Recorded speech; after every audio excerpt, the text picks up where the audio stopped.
Happy Sunday, everyone. Welcome to BIC Online Sunday Service. Before we start, why don't you share a watch party and share this video with your loved ones and your family. God bless you.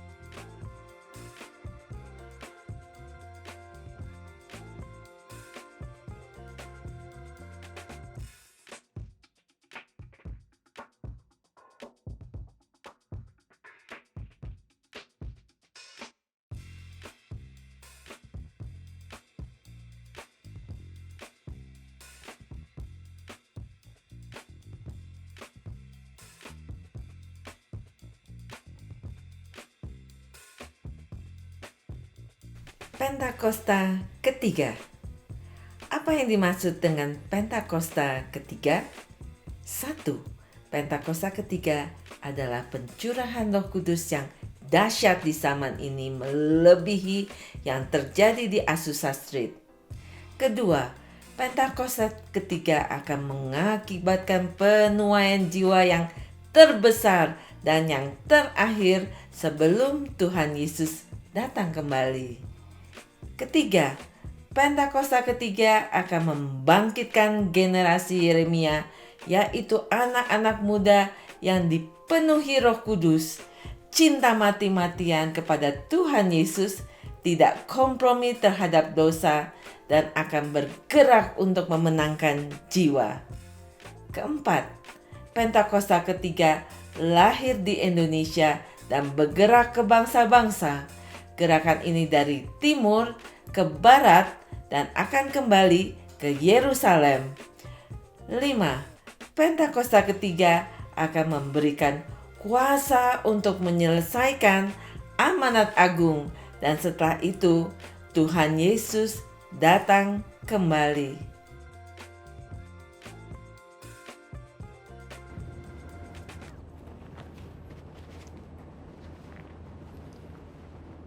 Shalom semua. Kegerakan Pentakosta adalah kegerakan yang unik. Mengapa unik? Pernahkah saudara terbayang satu gerakan rohani yang dalam tempo 1 abad telah menyebar sampai ke 27% kekristenan yang ada? Kegerakan yang bergerak cepat ini memiliki pilar-pilar teologi yang perlu kita pahami. Pada Voice of Pentecost kali ini, kita akan membahas mengenai 5 pilar teologi Pentakosta. Apa saja 5 pilar teologi Pentakosta itu? Yang pertama, Jesus as Savior, atau pilar keselamatan. Keselamatan adalah momen di mana seorang bertobat dan menerima Yesus sebagai Tuhan dan Juru Selamat. Pengakuan iman GBI berkata, semua manusia berdosa dan kehilangan kemuliaan Allah, sehingga harus bertobat dan berpaling kepada Allah untuk menerima pengampunan dosa. Pertobatan mencakup peristiwa di mana seorang mendengar kabar Injil tentang karya Kristus, meresponi Injil dengan iman dan pertobatan, dan mengalami perjumpaan secara pribadi dengan Yesus. Hal ini yang terjadi ketika Petrus berkhotbah dalam Kisah Para Rasul 2 ayat 16-35. Di ayat 37 disebutkan bahwa orang-orang yang mendengar sangat terharu dan memberikan respon, yaitu bertobat dan menerima Yesus sebagai Tuhan dan Juru Selamat. Bukankah hampir sebagian besar khotbah-khotbah dari Pentakosta menekankan akan pertobatan dan kepercayaan kepada Yesus sebagai Juru Selamat pribadi? Yang kedua, Jesus as Sanctifier, atau pilar pengudusan. Ketika seorang diselamatkan, dia memasuki proses yang bernama pengudusan.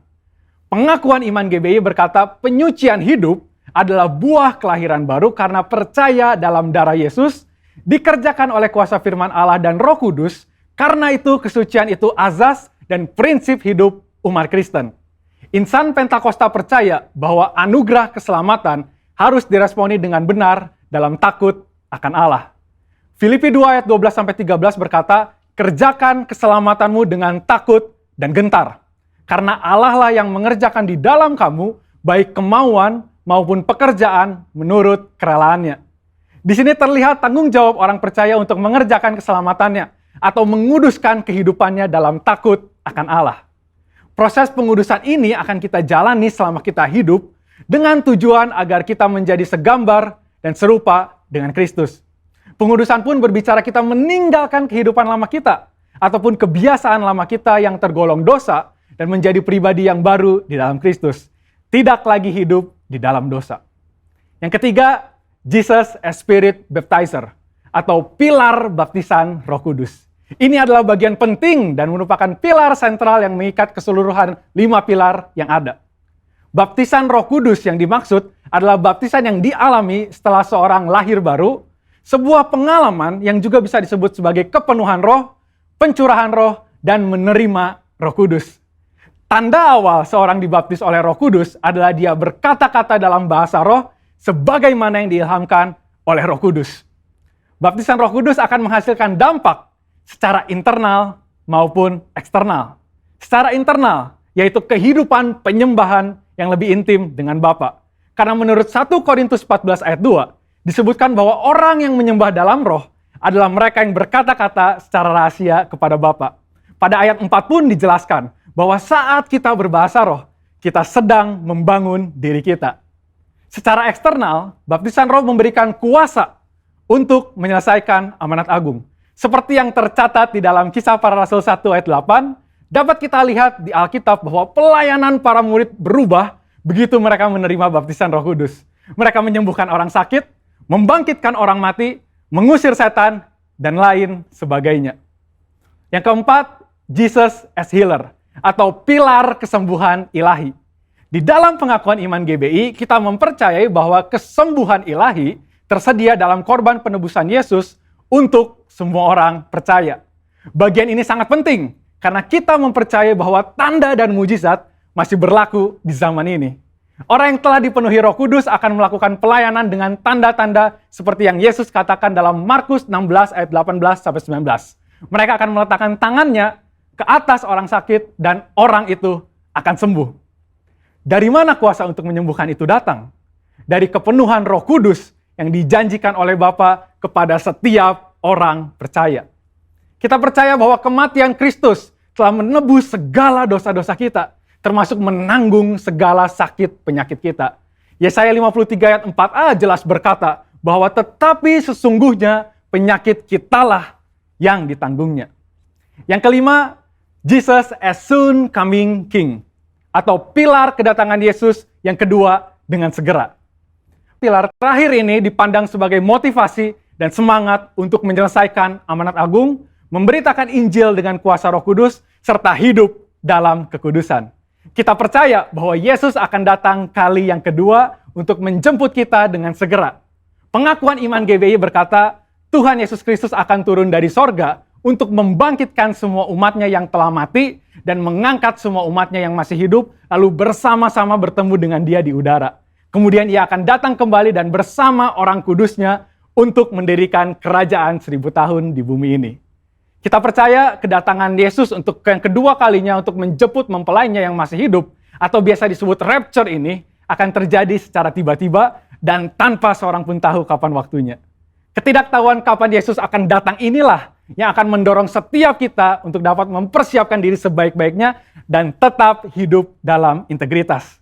Saya percaya pemahaman ini membawa kita semakin semangat di dalam menyelesaikan amanat agung dengan api Pentakosta ketiga. Saudara, untuk penjelasan lebih lengkapnya dari tim teologi kami, jangan lupa buka link yang ada di atas atau scan QR Code yang tersedia.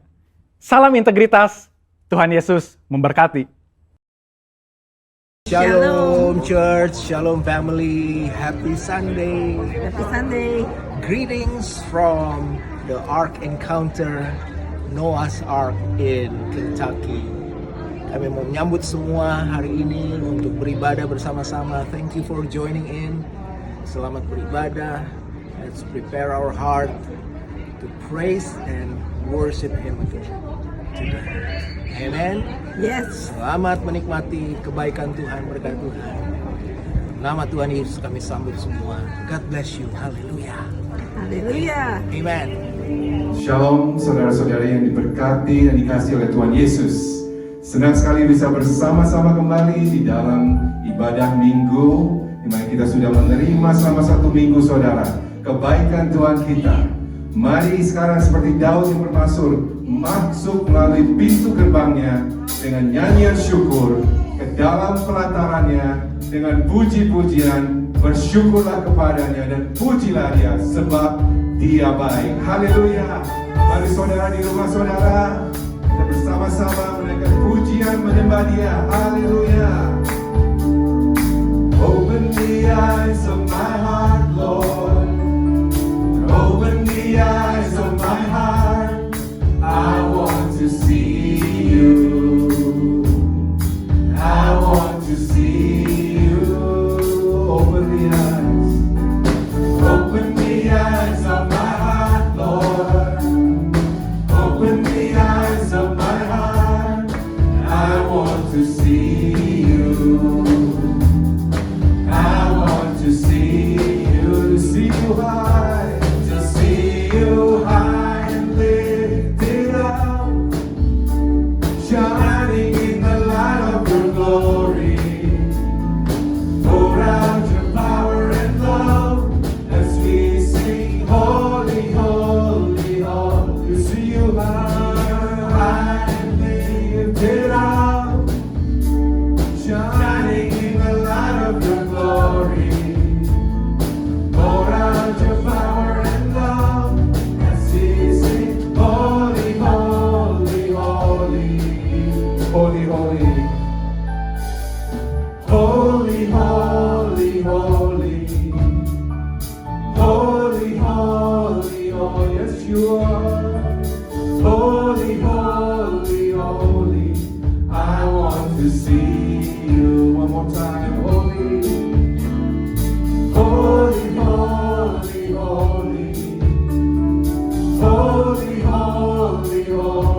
holy, Jesus. You are holy, Lord. You deserve our praises. You deserve our worship. All the honor and glory only be unto you, Jesus. Hallelujah. We thank you, Lord. Thank you, Lord. Here we go. Let's clap our hands.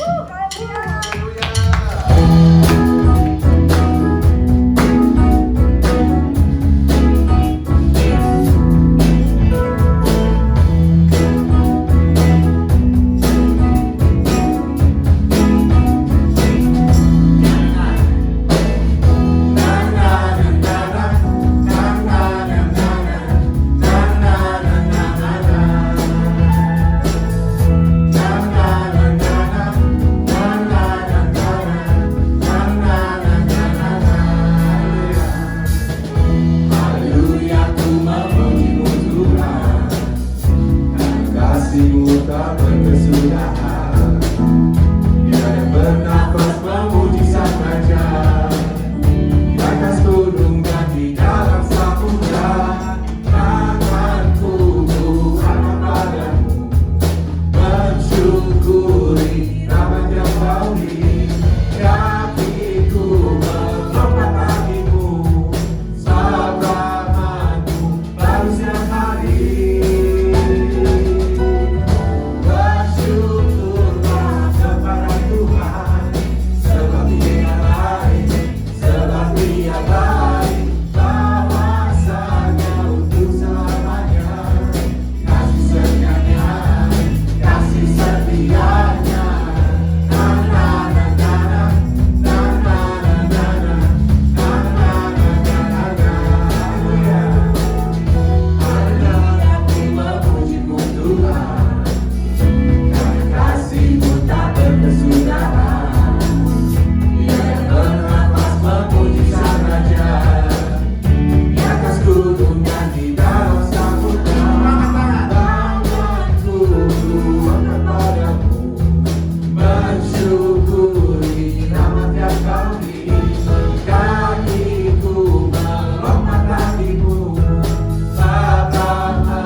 Ku akan padamu, mensyukuri rahmat yang Kau beri.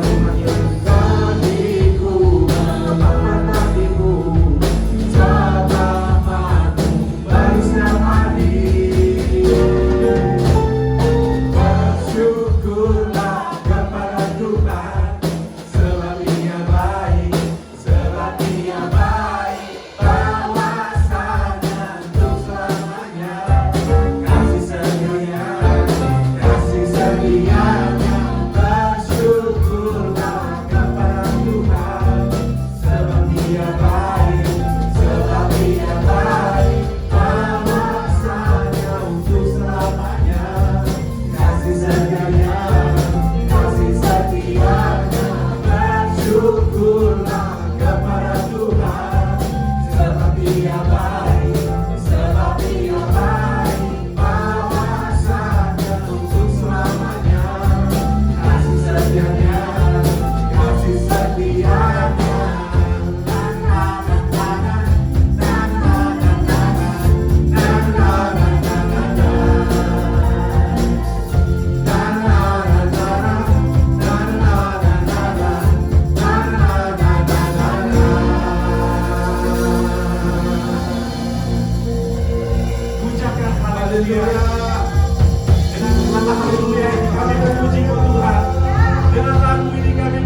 grace runs deep.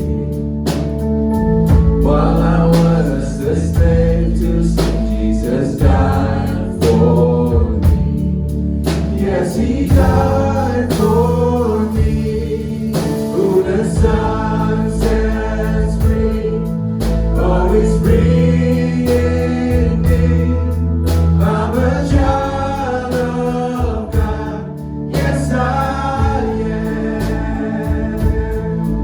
In my Father's house, there's a place for me. I'm a child of God. Yes, I am. Who the Son sets free? Who the Son sets free? Oh, it's free indeed. I'm a child of God. Yes, I am. In my Father's house, there's a place for me. I'm a child of God. Yes, I am. I am chosen, not forsaken. I am who you say I am. You are for me, not against me. I am who you say I am. I'm chosen, not forsaken. I am who you say I am. You are for me, not against me. I am who you say I am. Oh, I am who you say I am. Yes, I am who you say I am. Who the Son sets free, oh, is free indeed. I'm a child of God. Yes, I am. In my Father's house, there's a place for me. I'm a child of God. Yes, I am. That's free. Oh, it's free indeed. I'm a child of God. Yes, I am. In my Father's house, there's a place for me. I'm a child of God. Yes, I am. I am chosen, not forsaken. I am who you say I am. You are for me, not against me. I am who you say I am. Chosen, I am chosen, not forsaken. I am who you say I am.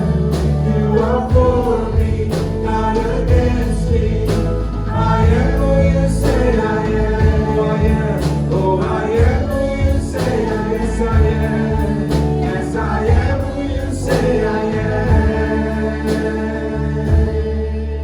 Who the Son sets free, oh, it's free indeed. I'm a child of God. Yes, I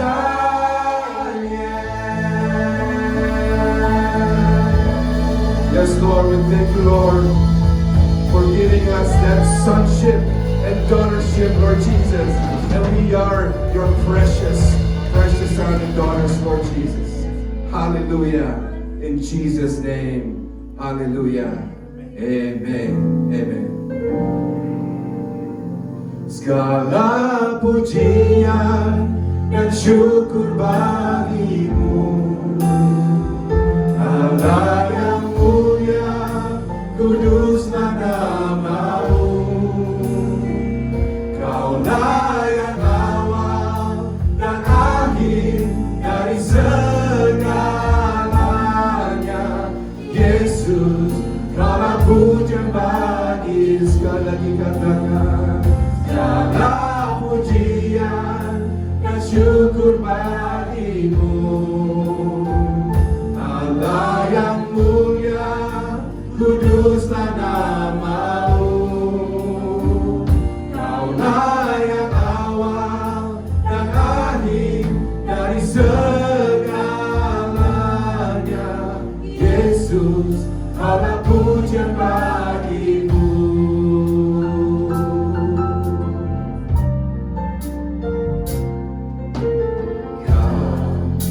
Pencipta hidupku, Kau pelihara jiwaku, Kau layak terima segala pujian, ku naikkan syukurku.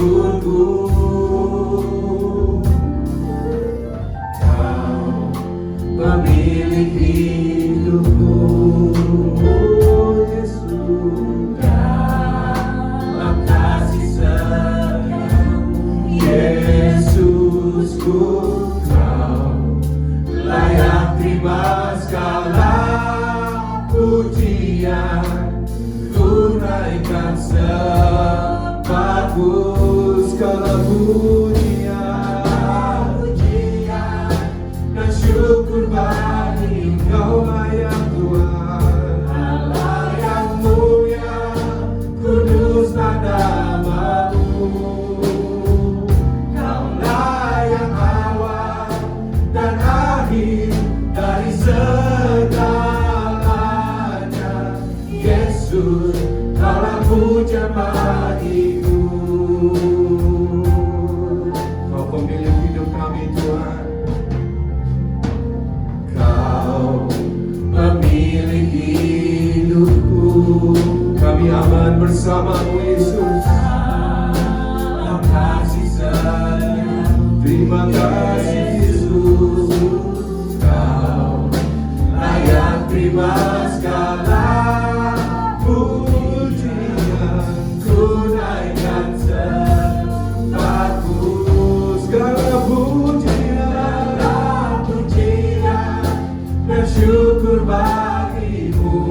Kau baik Tuhan, Allah yang mulia, kuduslah namamu. Kasih setiamu, Kaulah yang awal dan akhir dari segalanya. Yesus, Kaulah pujian bagiku. Segala pujian dan syukur bagimu. Tiada yang lain Tuhan, tiada yang seperti nama Yesus Tuhan. Kaulah yang awal dan akhir dari segalanya. Yesus, Kaulah pujian bagiku. Yesus, Kaulah pujian bagiku. Segala pujian dan syukur bagimu.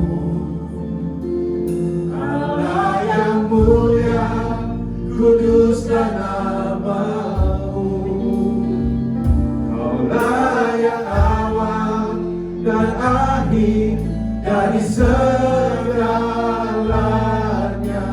Yesus, Kaulah pujian bagiku. Sekali lagi katakan dengan aku.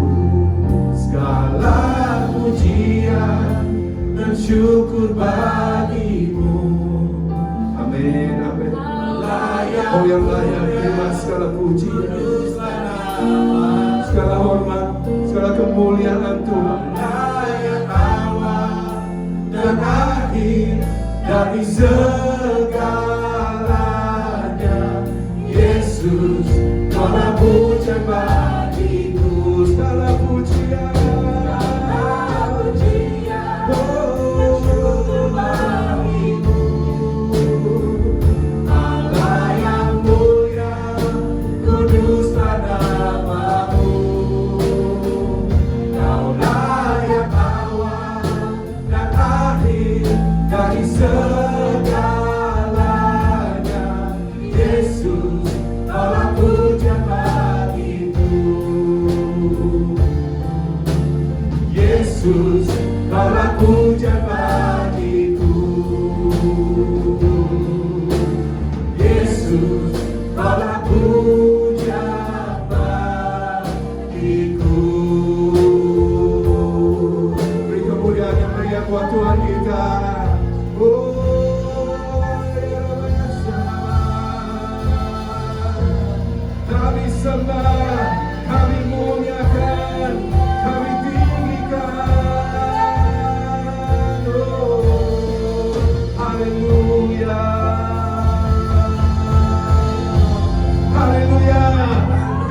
saudara berada. Saudara haleluya. Haleluya. Thank you Lord. Thank you Jesus. Terima damai sejahtera. Terima sukacita. Haleluya. Haleluya. Thank you Lord. Thank you Jesus.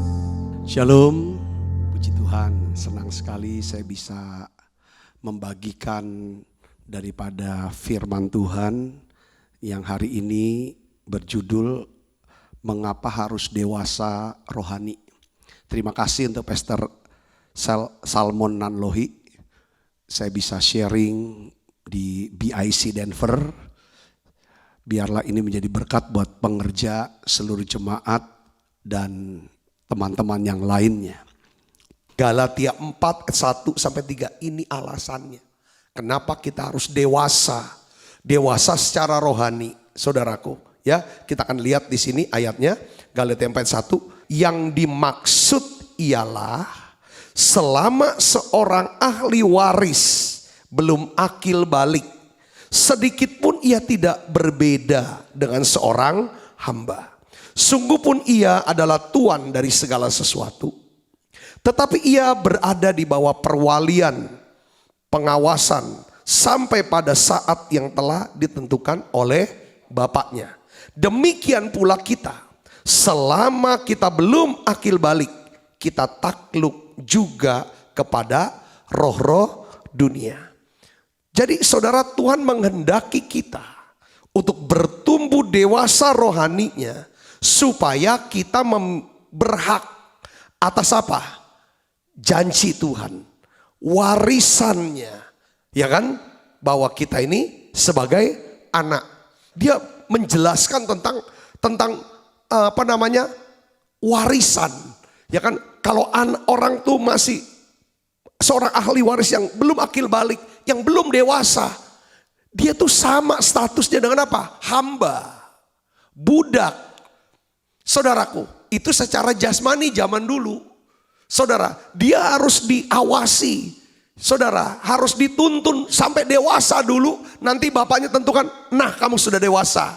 Baru dia dapat, saudara, warisan itu, saudaraku. Tapi kalau belum, tidak bisa. Nah, secara rohani, Rasul Paulus bilang, kalau orang Kristen tidak pernah bertumbuh dewasa rohaninya, maka orang Kristen ini pasti hidupnya selalu kalah, dikalahkan, ditaklukkan oleh apa? Oleh roh-roh dunia. Makanya hidupnya secara dunia. Saudara, nah makanya kita akan lihat di sini saudara, ya kan, ukuran daripada kedewasaan rohani. Kita lihat di sini. Pertama, kedewasaan rohani itu bukan ditentukan oleh apa? Usia. Kalau sejasmani ya usia.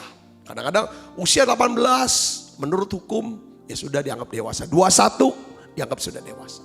Yang kedua, bukan ditentukan oleh penampilan, ditua-tuain gitu saudaraku. Dewasa rohani juga bukan ditentukan oleh prestasi, pencapaian-pencapaian, bahkan jabatan-jabatan di gereja, jabatan rohani. Saudara, kedewasaan rohani enggak ditentukan oleh itu. Bukan karena jabatan, bukan juga oleh karena gelar sarjana. Tetapi Tuhan berkata kedewasaan rohani itu ditentukan oleh apa? Sikap hati. Sikap hati adalah karakter kita. Pengakuan orang adalah apa yang orang katakan tentang kita. Itu pengakuan. Tetapi karakter adalah apa saudara? Apa yang Tuhan katakan. Apa yang Tuhan lihat tentang diri kita, itu karakter saudaraku. Cara mengukur kedewasaan rohani itu bukan membandingkan diri kita dengan orang lain. Cara ukurannya adalah ditentukan dengan cara membandingkan diri kita dengan apa yang dikatakan oleh Alkitab, oleh firman Tuhan.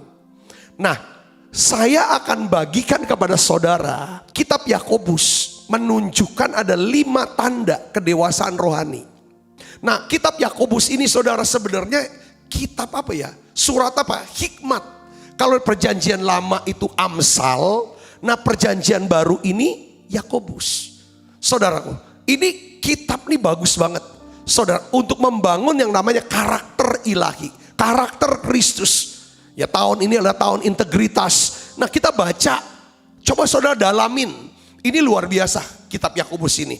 Pertama, menurut pasal pertama kitab Yakobus, ya, orang yang dewasa rohaninya memiliki respon yang benar saat dia menghadapi tekanan dan kesulitan hidup. Jadi orang yang dewasa rohaninya, kita bisa lihat bagaimana responnya, bagaimana reaksi dia ketika dia lihat, ketika dia dengar atau dia mengalami, saudaraku, tekanan, kesulitan atau mengalami masalah. Yakobus 1 ayat 2 sampai 4. Ini dasar firman-Nya. Saudara-saudaraku apa? Anggaplah sebagai suatu apa? Kebahagiaan. Apabila kamu jatuh ke dalam berbagai-bagai pencobaan. Sebab kamu tahu bahwa ujian terhadap imanmu itu menghasilkan ketekunan. Dan biarlah ketekunan itu memperoleh buah yang matang. Supaya kamu menjadi sempurna dan utuh dan tidak kekurangan suatu apapun. Jadi Yakobus bilang, ini responnya, anggap sebagai satu kebahagiaan. Bagaimana respon kita terhadap masalah, setiap pencobaan? Responnya gimana? Aku lagi sedang ada masalah banyak nih. Aku lagi sedang susah nih. Langsung jutek. Langsung ngamuk. Marah. Kecewa. Udah gak mau banyak ngomong. Ditanya langsung marah. Padahal orang itu nanya baik-baik. Gak ada urusannya, gak ada kaitannya dengan masalahnya. Kalau itu kita belum dewasa. Salah satu tanda kedewasaan rohani. Respon kita. Cara kita menangani masalah.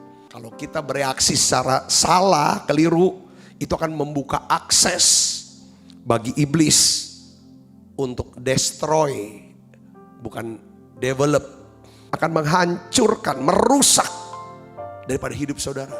Sebaliknya, respon yang benar sesuai dengan kebenaran firman Tuhan akan membuka akses bagi Tuhan untuk membangun hidup kita, menjadikan hidup kita menjadi lebih baik. Yang ngerti katakan amin. Makanya saya terus bicara tentang Roma 8 ayat 28. Terus lama banget saya bahas itu. Saya omong Roma 8 28. Saudara, orang yang dewasa rohaninya, dia bisa melihat, dia bisa ngerti firman bahwa aku tahu sekarang Allah turut bekerja untuk datangkan kebaikan. Masalah, pencobaan yang aku alami tidak akan membuat aku jadi pahit dan marah. Jauh dari Tuhan. Tapi aku akan pakai masalah ini. Ya kan, aku petik keuntungannya. Untuk apa? Membangun diri aku. Nah saudaraku, Yakobus dia bilang begini. Kalau kamu jatuh dalam pencobaan karena masalah, anggap sebagai satu kebahagiaan. Kenapa kok dianggap sebagai kebahagiaan? Orang yang dewasa melihat masalah, dia bisa menganggap. Menganggap itu bukan berarti kita berbahagia ada masalah. Bukan kita bahagia kena corona. Keluarga kita corona, bukan itu saudaraku. Tapi kita bisa melihat, kita bisa menganggap. Saudara, menganggap satu kebahagiaan. Rejoice. Respon pertama rejoice. Kenapa harus rejoice? Karena kita tahu ini ujian iman. Ujian ini akan mendatangkan apa? Ketekunan. Ketekunan akan menghasilkan apa? Buah yang matang. Kalau sudah menghasilkan buah yang matang, ini akan membuat kita jadi apa? Sempurna, utuh, dan tak kekurangan suatu apapun. Kata sempurna di sini telios. Bukannya sempurna nggak ada salahnya. Sempurna ini telios. Telios artinya apa? Dewasa. Paulus dia bahas, nah, Tuhan izinkan aku ngalami duri dalam daging. Setelah dia doa, dia dapatkan hikmat, dia dapatkan pengertian. Lalu dia berkata, Tuhan mau duri dalam daging ini tetap ada dalam tubuhku. Supaya dalam kelemahan, karena duri ini bikin aku jadi lemah, justru kuasa Tuhan jadi sempurna. Tuhan ngomong apa? Cukup kasih karuniaku. Kasih karuniaku cukup untuk menopang hidupmu. Sekalipun hidupmu ada duri dalam daging. Saya bisa ngerti sini, katakan amin. Katakan amin. Jadi rejoice. Ya. Itu yang pertama. Orang dewasa adalah apa? Ketika dia kena masalah, dia bisa kuasai diri. Dia jadi tenang. Dia berdoa kepada Tuhan. Yang kedua, saudaraku, ukuran kedewasaan rohani yang kedua adalah apa? Di pasal 2, seorang yang dewasa rohani memiliki kepedulian, peduli terhadap orang lain. Bisa nggak saudara, orang tuh udah tua, umurnya udah banyak umurnya, tapi nggak pernah peduli dengan orang lain, hanya peduli dengan kepentingan sendiri. Itu namanya belum dewasa rohani. Yakobus 2 ayat 8-9 kita akan baca sama-sama. 1, 2, 3. Akan tetapi jikalau kamu menjalankan hukum utama yang tertulis dalam kitab suci, kasihilah sesamamu manusia seperti dirimu sendiri. Kamu berbuat baik. Tetapi jikalau kamu memandang muka, kamu berbuat dosa. Dan oleh hukum itu menjadi nyata bahwa kamu melakukan pelanggaran. Jadi ujian kedua kedewasaan rohani adalah bagaimana kita memperlakukan orang lain. Bagaimana kita bisa memperlakukan orang lain. Seorang yang dewasa rohaninya tidak hanya bisa melihat kebutuhannya sendiri, tetapi dia juga bisa memperhatikan kebutuhan orang lain juga. Dia bisa mengerti, memahami luka-luka, kesedihan, kesusahan orang lain. Dia tidak hanya tertarik sama dirinya sendiri, tetapi dia bisa peduli dengan kepentingan orang lain. Yang ketiga, apa saudaraku ciri ukuran yang ketiga daripada kedewasaan rohani? Yang ketiga adalah orang yang dewasa rohaninya dapat menjaga apa? Perkataannya. Yakobus 3 ayat 2 katakan begini, sebab kita semua bersalah dalam banyak hal. Barang siapa tidak bersalah dalam perkataannya, ia adalah orang yang sempurna. Kata sempurna di sini, saudara cek bahasa Yunaninya teleios, dewasa, yang dapat juga mengendalikan seluruh tubuhnya. Secara jasmani kita juga bisa ngukur anak usia 8 bulan, 1 tahun, 2 tahun. Cara bicaranya, perkataannya beda dengan anak saudara, ya, anak 1 tahun beda dengan anak yang 10 tahun. Saudara sini, makin dewasa seseorang, semakin kita bisa lihat, oh ini dewasa dari perkataannya. Secara rohani juga kita lihat ini orang dewasa nggak rohaninya? Dari perkataan. Saya ada ayat saudara, Maleakhi 2 ayat 7. Bibir seorang imam memelihara apa? Pengetahuan. Ada pengetahuan. Pengetahuan apa di sini? Pasti firman Tuhan. Dan orang mencari pengajaran dari mulutnya. Sebab dialah utusan Tuhan semesta alam. Kedewasaan rohani kita itu sangat ditentukan oleh perkataan. Bisa gak kita jaga kata-kata kita? Perkataan bisa menunjukkan dan menjelaskan tentang siapa diri kita sebenarnya. Kita ini orang yang rohani atau orang yang duniawi. Kalau kita banyak, ya kan saudara bisa ngomong yang rohani. Tentang Tuhan, tentang firman, tentang kebaikan Tuhan, tentang kuasa Tuhan, tentang kasih Tuhan. Kata-kata yang bisa membangun seorang. Saudara, kata-kata yang bisa menjelaskan. Kata-kata yang benar saudaraku. Kata-kata yang tulus. Kata-kata yang rendah hati, kata yang sederhana. Orang akan lihat, ini orang rohani. Kalau saya bicara sama dia, roh saya menyala-nyala. Jadi perkataan kita bisa menunjukkan dan menjelaskan siapa diri kita. Perkataan kita, kenapa harus kita jaga? Karena perkataan itu seperti kemudi kapal, kata Yakobus pasal yang ketiga, saudaraku. Ini seperti kemudi kapal yang bisa mengarahkan kemana arah hidup kita. Banyak kan orang karena perkataannya dia sekarang ada di penjara. Ada orang yang karena kata-katanya dia sekarang ada di istana. Ada di gedung-gedung besar. Saudaraku, dia ada di tempat-tempat yang luar biasa. Saudaraku, itu karena perkataannya. Jadi perkataan itu seperti kemudi yang mengarahkan kita kemana. Oleh karena itu saudaraku Yesus, orang yang dewasa, dia bisa menjaga perkataannya. Yang ketiga, saya catat begini saudara. Itu perkataan itu bisa menghancurkan kita.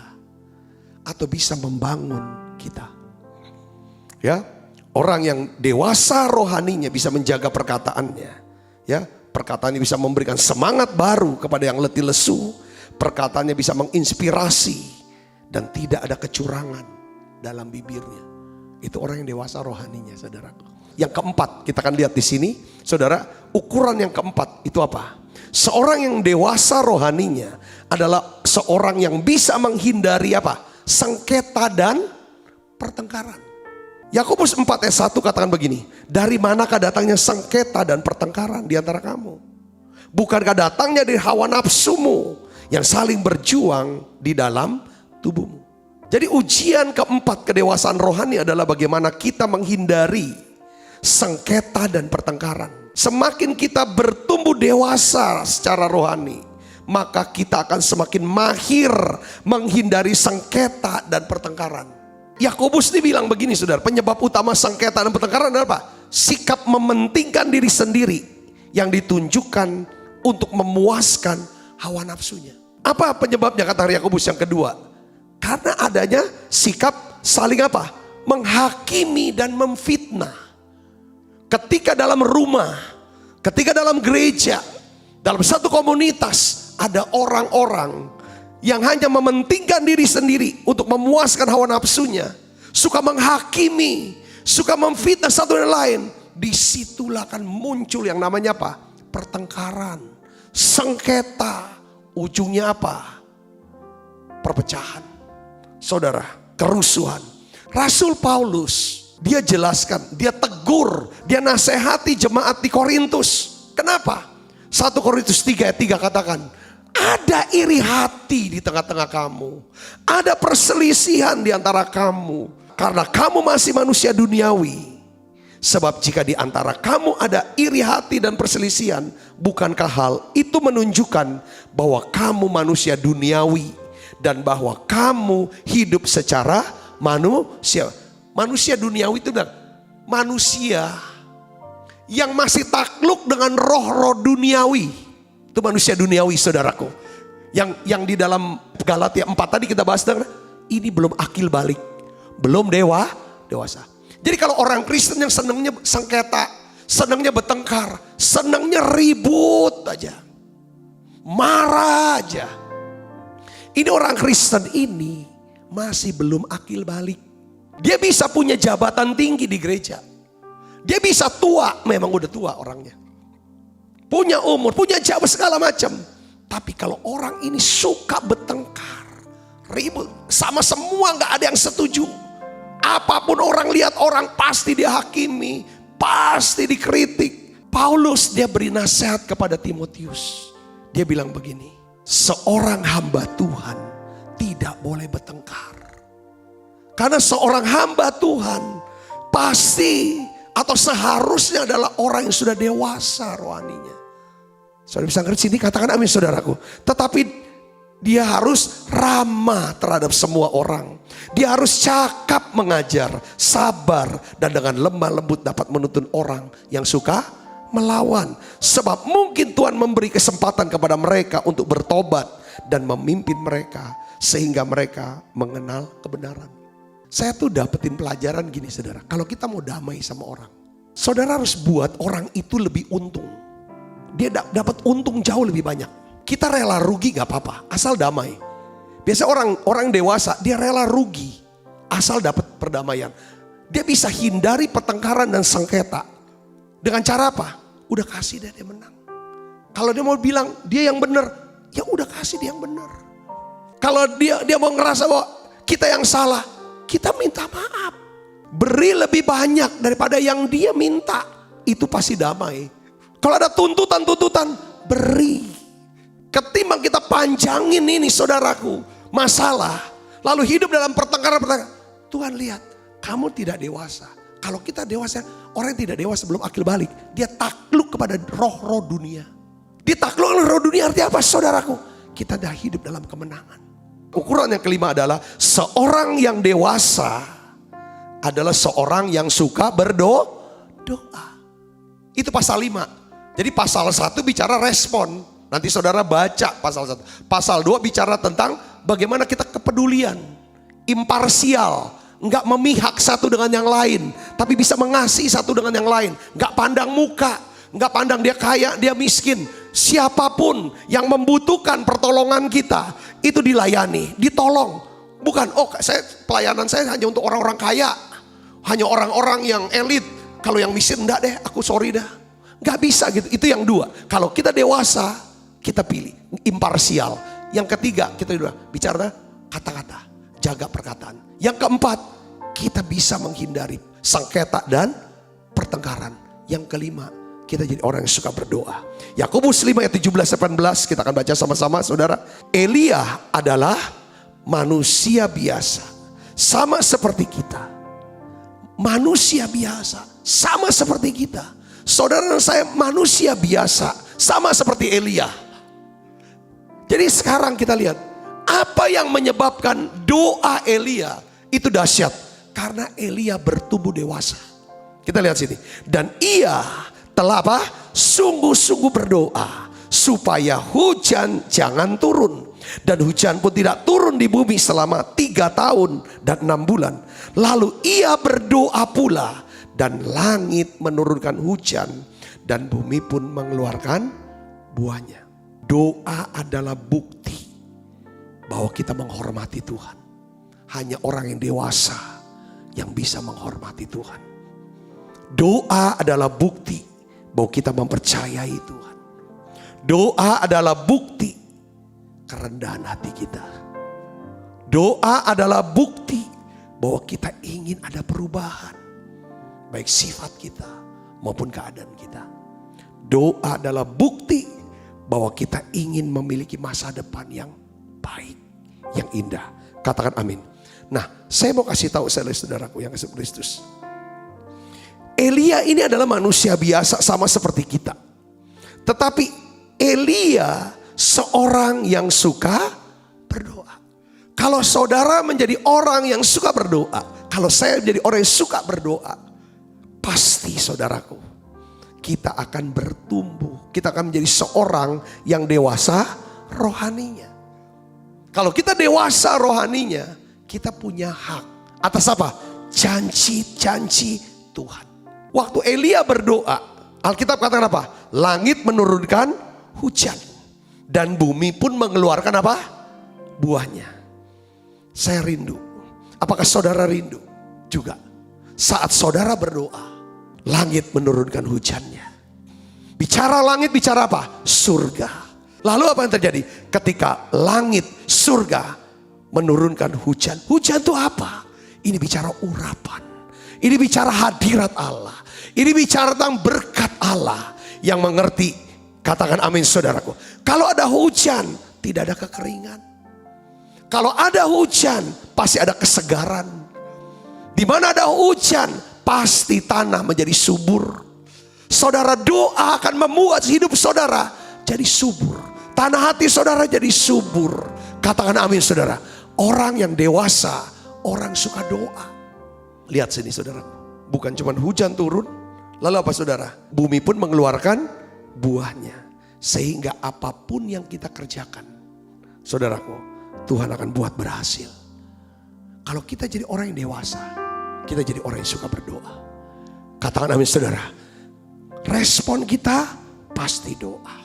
Ketika kita sedang menghadapi satu konflik, kita akan hindari yang namanya apa? Pertengkaran dan sengketa. Kalau kita bisa berdoa, pasti saudaraku, kita bisa menghindari yang namanya sengketa dan konflik. Katakan amin. Doa ini, doa menurunkan hujan. Itu menurunkan berkat.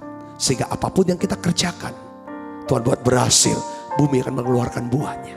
Katakan amin saudara. Di masa pandemi ini, di mana masa resesi ini, bukan seberapa banyak kita nuntut Tuhan untuk doa supaya dia tolong kita buat ini buat itu. Tapi saya ingin ajak saudara, minta Tuhan, ubah hidupku Tuhan, ubah sifatku, karakterku. Aku mau bertumbuh secara rohani Tuhan. Biar aku punya respon yang benar. Biarlah aku menjadi orang yang bisa peduli dengan kepentingan orang lain. Aku menjadi orang yang bisa menjaga perkataanku. Aku menjadi orang yang bisa hidup damai dengan semua orang. dan aku menjadi orang yang senang berdoa. Saya yakin Allahku akan mencukupi segala keperluanmu menurut kekayaan dan kemuliaannya di dalam Yesus Kristus. Yang percaya katakan amin. Baik saudara, kita akan satukan hati untuk berdoa. Biarlah firman Tuhan ini termeterai dalam hati kita. Kita bisa bertumbuh secara rohani. Bapa, dalam nama Yesus, terima kasih ya Tuhan. Terima kasih untuk kebenaran firman-Mu yang sudah ya Tuhan datang ke dalam hidup kami. Berkat-Mu turun Tuhan setiap anak-anak-Mu ya Tuhan. Berkat-Mu turun Tuhan untuk BIC Denver, Pastor Salmon Nanlohi, Ibu Lani, semua pengerja dan jemaat. Turunkan berkat-Mu ya Tuhan. Biarlah gereja ini menjadi gereja yang bertumbuh dewasa ya Tuhan. Terima kasih banyak Bapak. Terima kasih Allah Roh Kudus. Engkau bungkus kami semua dengan kuat kuasa darah-Mu. Malaikat Tuhan berpasukan mengawal langkah hidup kami semuanya. Limpah rahmat rezeki Tuhan berikan. Kesehatan, kekuatan menjadi bagian hidup kami. Terima kasih banyak Bapak. Dalam nama Yesus kami berdoa. Haleluya. Amin. Amin. Puji nama Tuhan, kini waktunya kita diberi kesempatan untuk bisa memberi kepada Tuhan. Ya, walaupun kita beribadah secara online seperti ini, namun Anda tetap bisa dan dapat memberkati Tuhan dengan persembahan saudara. Persembahan kita adalah bagian dari penyembahan kita. Our part of giving to the Lord is a part of our worship to Jesus Christ. Dan itu penting sekali karena di dalam firman Tuhan mengatakan di dalam Lukas pasal ke-6 ayat 38 mengatakan berilah ya, berilah dan kamu akan diberi suatu takaran yang baik, yang dipadatkan dan yang digoncangkan dan yang tumpah keluar akan dicurahkan ke dalam ribaanmu. Sebab ukuran yang kamu pakai untuk mengukur akan diukurkan kepada kita juga. Haleluya. Mari, berilah kepada Tuhan lewat persembahan, dan yang paling mudah Anda bisa lakukan adalah secara online. Ada 3 cara yang dapat kita lakukan untuk dapat memberikan secara online, memberikan persembahan kita. Yang pertama dan paling mudah adalah lewat internet, yaitu lewat bicdenver.com/give. Dan dari sana Anda bisa mengikuti petunjuk dan instruksinya. Anda bisa memberikan hanya 1 kali, atau untuk mempermudah bagi yang ingin mengembalikan perpuluhan setiap bulan dari penghasilan saudara 10%, Anda juga bisa memberikan secara recurring, yaitu secara berulang secara otomatis setiap bulannya. Jadi Anda tidak harus repot-repot untuk tiap kali harus login. Secara otomatis sistem akan mengambil dari bank account saudara untuk diberikan kepada gereja Tuhan. Haleluya. Yang kedua dan juga sangat mudah adalah lewat cellphone saudara, ya, dengan text message, dengan mengikuti dan mengirimkan teks ke nomor yang ada di layar ini. Dan sesudah itu Anda tinggal ikuti instruksinya. Dan nanti akan persembahan ini akan dimasukkan ke dalam bank account daripada gereja.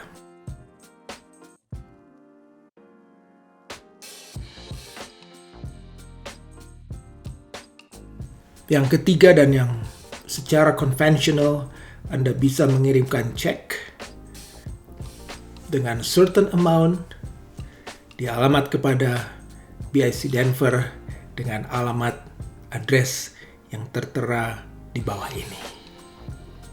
Thank you. Selamat memberi, dan biarlah Tuhan Yesus berkat-Nya memberkati Anda berlimpah-limpah. God bless. Here are some our announcements. Join us in our Cool Aurora and Centennial every Thursday at 7 p.m. and our Cool Highlands Ranch every Tuesday and Friday at 7 p.m. United Prayer Tower is every Monday at 6 p.m. and every Friday at 11 a.m. For the Healing Center, it's every Monday at 7:30 p.m.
Tuhan.